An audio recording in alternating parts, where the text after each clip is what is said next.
I started drawing probably in 4th or 5th grade, but I didn't really commit to it until like 6th grade when I started watching like Guillermo del Toro movies, most specifically the Hellboy movies that he did, which got me into comics because after I watched those I started reading the Hellboy comics, and from there it kind of branched out. Like I started reading X-Men and some other like Dark Horse stuff. When I got to high school, I was not super satisfied with my old high school's art program.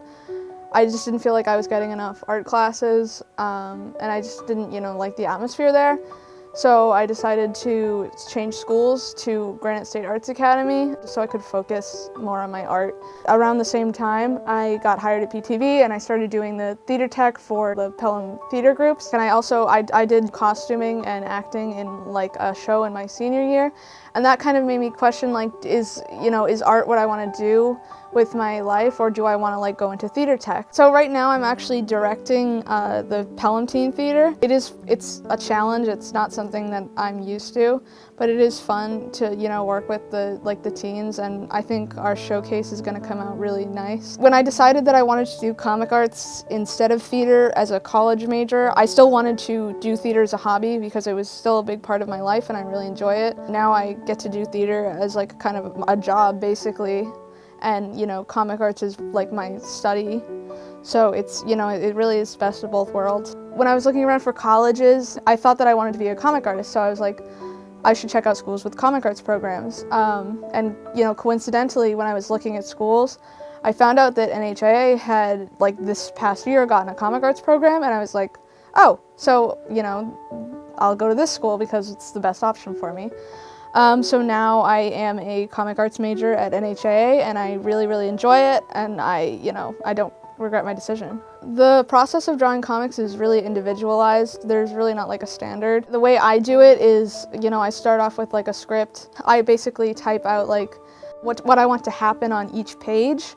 And from there I do storyboards or thumbnails to, plan out the paneling and the composition of each like shot. And once I'm done with those, I just use regular old pencil and eraser. But a lot of comic artists use like blue colored pencil because it doesn't show up on scanners.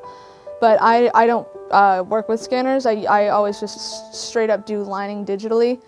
But whether I do the inks digitally or traditionally, I color digitally. For the past couple years, I've been tabling at cons. I think the first one I did was a really small one at a library in Nashua.